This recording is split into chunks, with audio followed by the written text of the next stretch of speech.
amid the howling winds and roaring waves in the frigid waters off Alaska, where temperatures can freeze your skin in minutes. A fleet of American fishing boats quietly sets sail every day, embarking on a brutal journey of survival that few outsiders can imagine. They do not use giant trawls or industrial fishing rods hundreds of meters long like many other fleets. They choose a quieter but more effective and sustainable way of fishing: cod traps. Cod, also known as cod, are not easy to catch. They are intelligent, flexible and often live scattered at depths of 100 to 300 meters below the surface.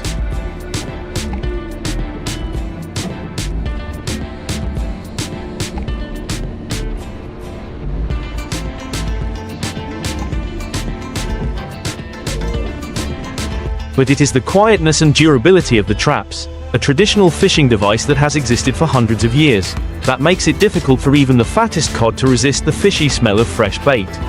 When the trap is dropped, it lies quietly on the seabed like an artificial cave. The fish swim in through the funnel-shaped openings but cannot escape, an ingenious yet simple, efficient yet environmentally friendly design. The whole process can last from 12 to 24 hours, depending on the weather, currents and the captain's experience. After enough time, the sailors begin the journey to pull the traps, a hard job not for the faint of heart.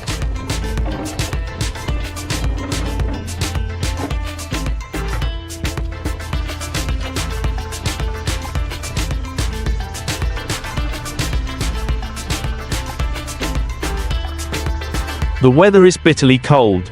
The waves are rolling, but the fishermen still stand firm, controlling the pulley system to pull each heavy trap from the seabed to the surface. And then, as a worthy reward for their perseverance and ingenuity, each white, plump cod, longer than an adult's arm, thrashes vigorously in the trap, ready to enter the next processing chain. Unlike other forms of fishing that can easily damage marine habitats, pot traps have almost no impact on the seabed or unwanted creatures.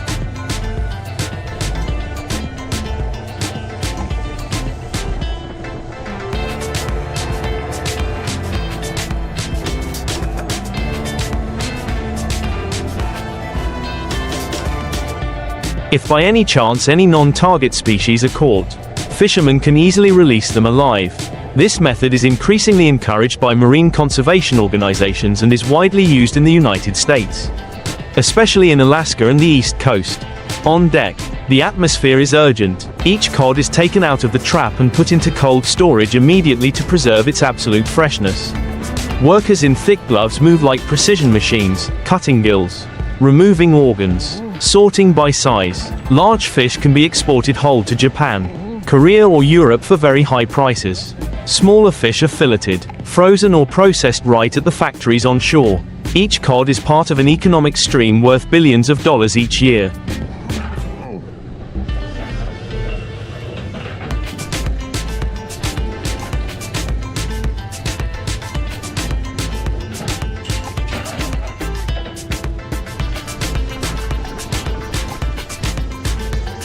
Each fishing season, the fleets return to port with their holds full of fish.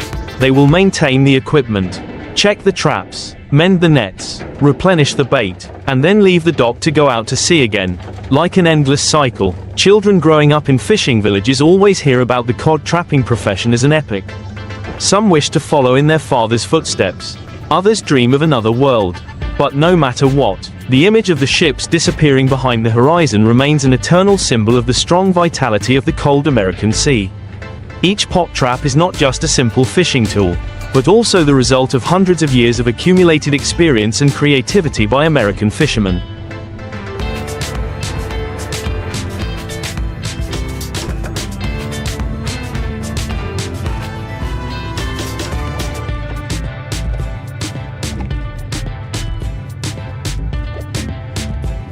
Their structure is relatively simple, a steel frame covered with a sturdy, small mesh, with funnel-shaped doors for the cod to swim in but not escape. The inside of the trap is divided into many compartments, with a rack for placing bait and partitions to guide the fish deeper inside. It is this arrangement that makes it impossible for cod to find their way out once they enter. They wander around in the maze of wire mesh until they are pulled up by fishermen. The person who runs this whole process is the captain, the one who knows every ocean current. understands the migration rules of cod and the psychology of this fish. They can look at sonar maps, hydrographic parameters, or even just rely on their senses from experience to decide where to drop the traps.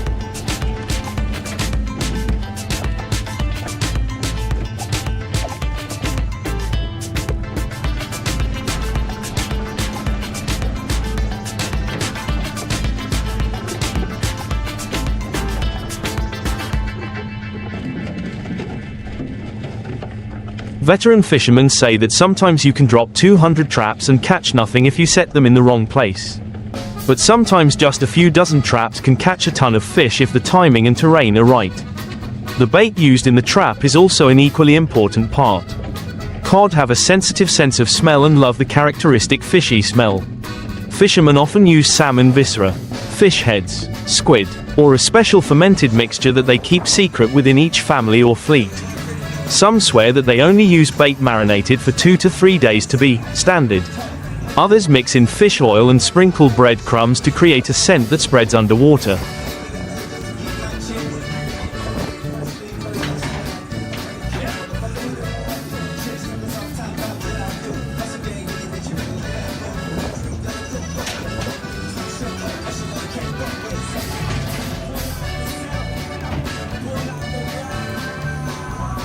Every little detail can have an impact on the catch.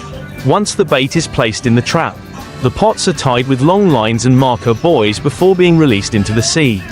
Sometimes they are released singly, but most are released in rows, called longline pots. Each row can be hundreds of meters long, containing dozens or even hundreds of traps, connected by floating ropes or sinking lines.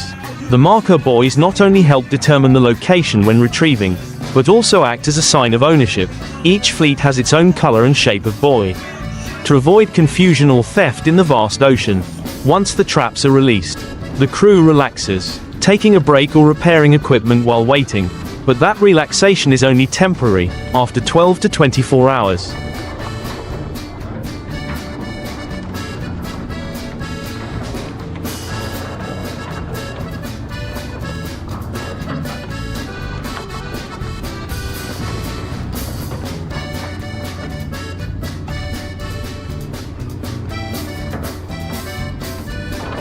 The real battle begins. Retrieving the traps in cold winds and big waves is a challenge that is not easy to overcome.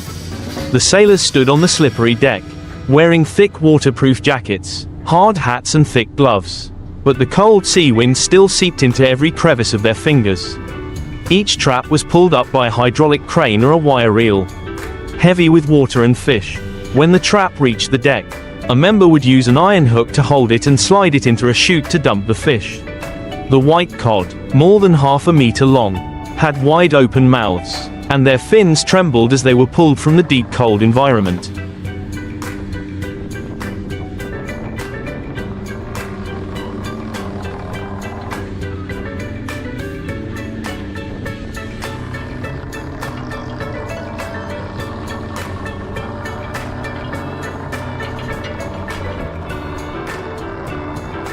And they hit the deck hard.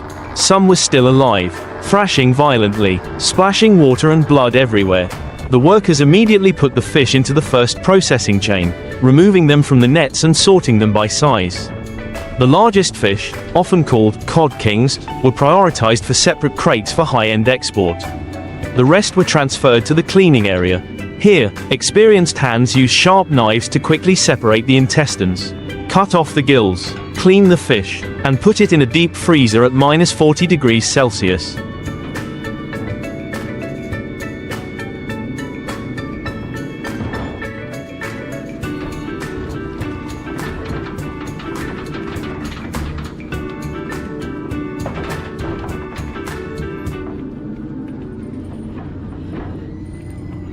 In just a few minutes, the cod is frozen like ice, preserving its freshness and nutritional value. On large ships, a closed fish processing system operates continuously, from pre-processing, freezing, packaging to preservation, to ensure that not a single moment is wasted. A sea trip can last from 10 to 20 days, catching tons of fish each day, meaning that every hour and every minute is as precious as gold. Each barrel of fish after reaching the shore can be sold for hundreds. even thousands of USD, but in exchange for that amount, there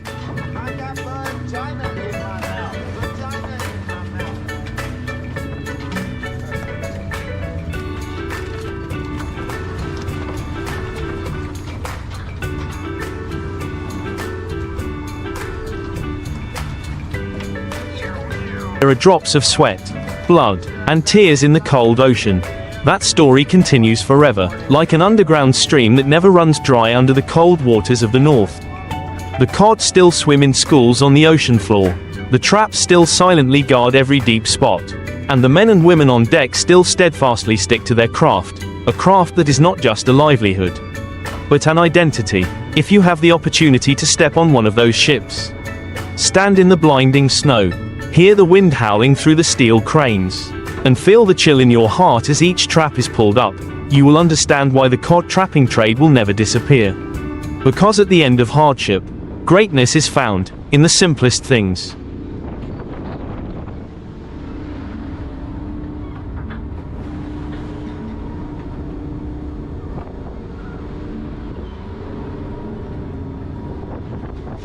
Back at port, each boat is a treasure trove. The crates of cod are carefully lifted off the docks and into factories or refrigerated trucks. At factories near shore, the fish are carefully processed, packaged, and labeled for export. Some are sold directly to local restaurants, where chefs know where each piece of fish was caught, by whom, and how. In fishing villages, cod trapping has become an integral part of community life. The old wooden walls along the harbor are hung with photos of generations of fishermen, fathers,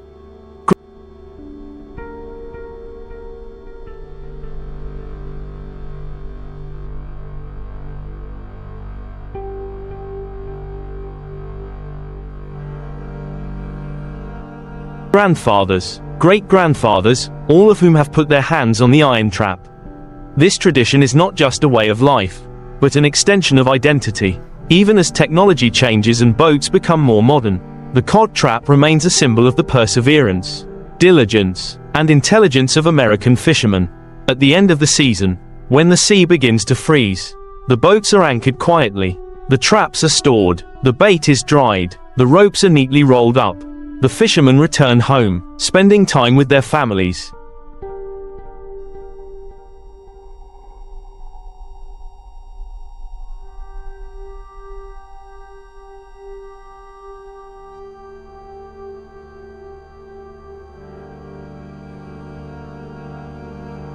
But in their hearts, the sound of the waves still echoes. They know that in just a few months, they will go out to sea again, drop their traps again, and begin a new journey on the cold but promising sea. And so, the cycle continues, quietly, persistently, proudly. The pot traps, seemingly small, are the bridge between the ocean and people, between tradition and modernity, between making a living and preserving nature. It is not just a way of fishing, it is a philosophy of life, living with the ocean, living by the ocean, and living for the ocean.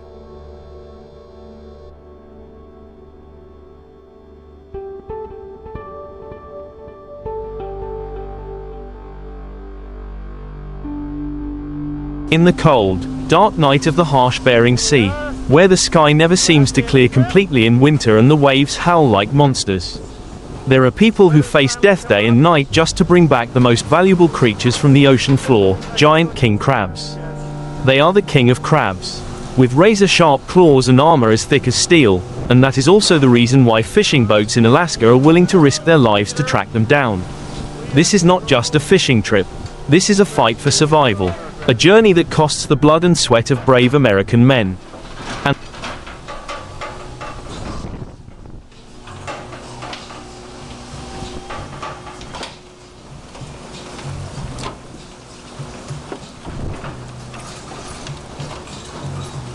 And their main weapon, the only tool that helps them pull these giant crabs from hundreds of meters deep, is the heavy and clever pot traps that are so easy to drop to the seafloor that the crabs cannot escape. When the first dawn of October appears, the king crab fishing season in Alaska begins. On large steel ships over 30 meters long, sailors are busy checking each cable roll, each crane, each pot trap frame weighing hundreds of kilograms that has been prepared many days in advance.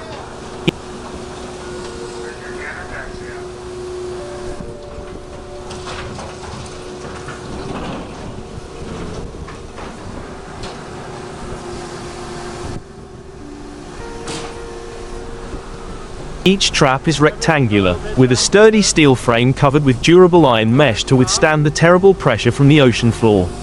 Inside each trap are bait bags stuffed with herring or mackerel, a strong fishy smell but extremely attractive to giant crabs wandering on the seabed.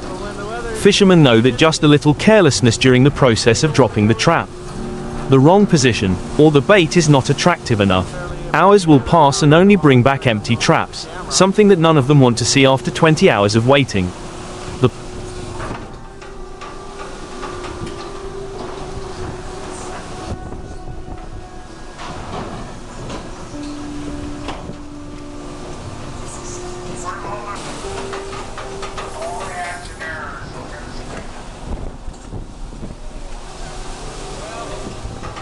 Pot traps are lifted one by the crane, dropped into the ocean in clusters of 10 to 20, each about a few dozen meters apart.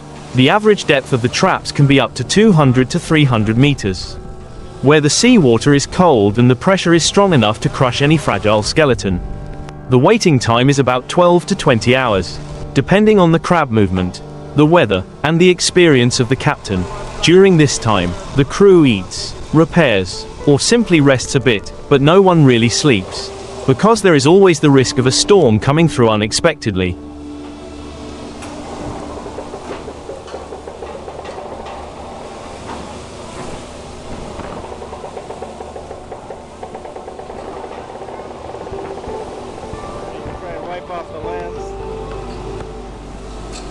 Or the trap's positioning system malfunctioning, making it extremely difficult to find the traps that have been released.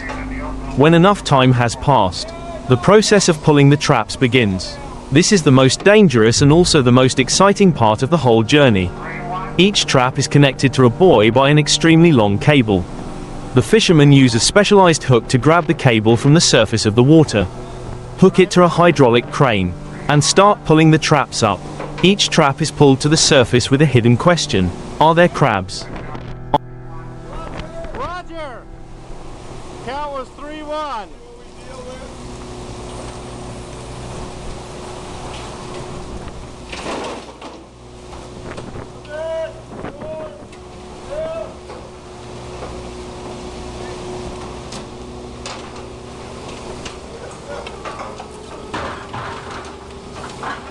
Are there many? Are they worth it? Because just a few big hits can bring in tens of thousands of dollars for each member of the crew. But if the traps are all empty or small crabs, the week-long trip becomes a meaningless torture in the middle of the cold ocean. The first trap rose to the surface to the cheers and excitement of the crew. A boom sound rang out as it was lowered onto the deck. The trap door swung open and dozens of giant king crabs crawled out, their claws raised high as if angry at being dragged away from the peaceful haven.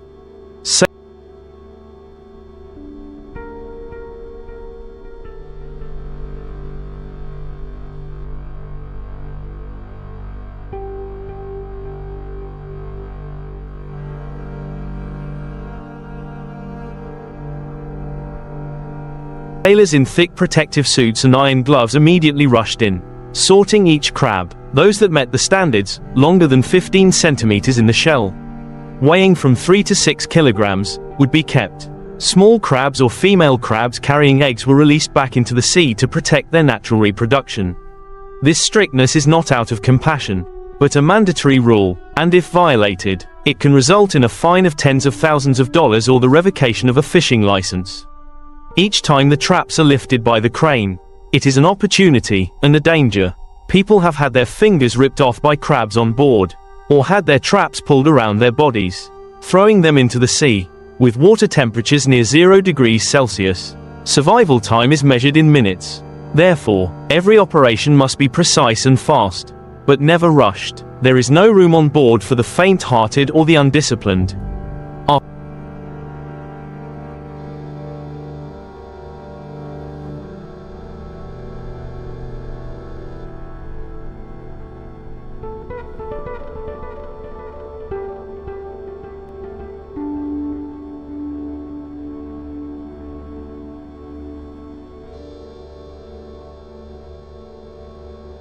After nearly a day of continuous work, when all the traps have been pulled up, the crew begins counting the crabs harvested. Special containers are prepared with an oxygenation system to keep the crabs alive during the journey back to the mainland. Each king crab costs between $50 and $200, depending on size and market, meaning that a successful trip with just a few tons of crabs could net the entire boat hundreds of thousands of dollars. But that's if the weather is favorable, if the traps are set in the right spot, if the crabs don't change direction, and that's a series of ifs that no one can be sure of.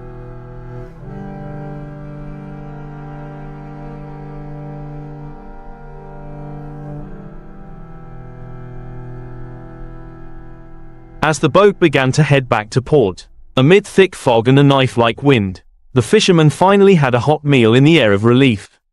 Everyone was exhausted, but their faces were full of pride.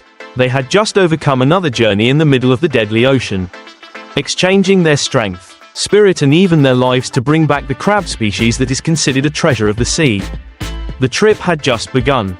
There were dozens of other traps waiting to be set, thousands of crabs crawling under the cold mud of the seabed, and those fishermen, year after year, still continuously poured into the open sea, continuing their journey of survival between the waves and the ice, to bring to the surface the priceless gift from the bottom of the ocean, king crab.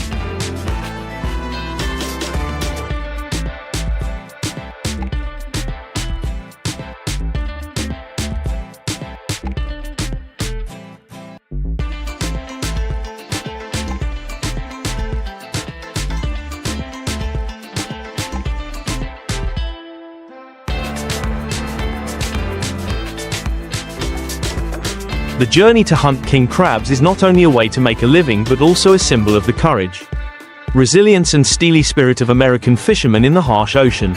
Under the hard armor of the king crab are stories of sweat, storms and dreams of changing lives that were forged from the bottom of the icy ocean. And no matter how harsh the winter is, they will continue to set traps, continue to return to that sea, where life and death are only a big wave away.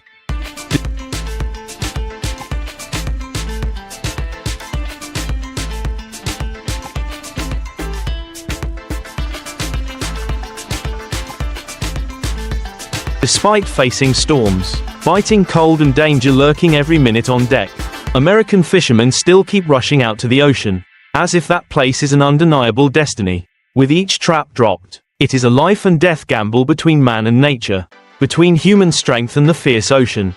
But it is from those arduous journeys that they have pulled up not only the largest king crabs on the planet, but also their bravery, pride and the story of a life closely tied to the waves, to steel and the dream of conquering the deep sea.